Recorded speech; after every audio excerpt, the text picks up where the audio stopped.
20 आदमी, 40 निगाहें, फिर भी कोई मूर्ति को चोरी करके ले गया। ओए, कोई तो है खबीस का औलाद।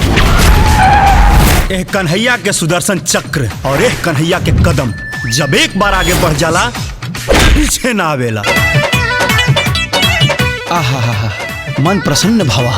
लचकेला जब हौले हौले डोले जस पन चाकी डोले, चलू न कहीं अलोटा, कमर तोर लप लप लप लप, कमर तोर लप लप होता।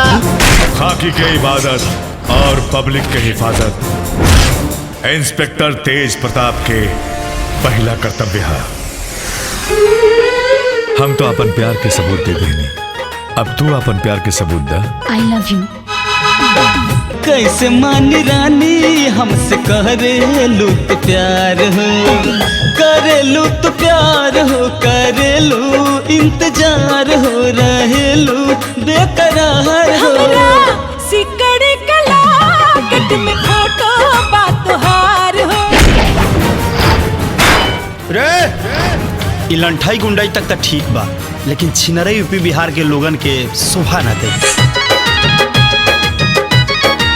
चाची एकदम टंच बाड़ी। बाजल ना बाजाना गाइल बराती, बिन ब्याह के घर में ले आइला चाची। का कही गवा जवार, चाचा ले आइला चाची कुआर। और पठान का अरमान किसी नामर्द का माशूका नहीं होए। अगर वो मूर्ति नहीं मिली ना तो खुदा कसम हम किसी को जिंदा नहीं छोड़ेगी। गर्मी चढ़ल तनु ऐसे जारे, ज्वालामुखी जस भक भक बारे, मनवा पे कंट्रोल न बाटे, फाटे जवानी स्नेह में। बर्फ के पानी रगड़ दी करानी, कहो तो कहरा देह में।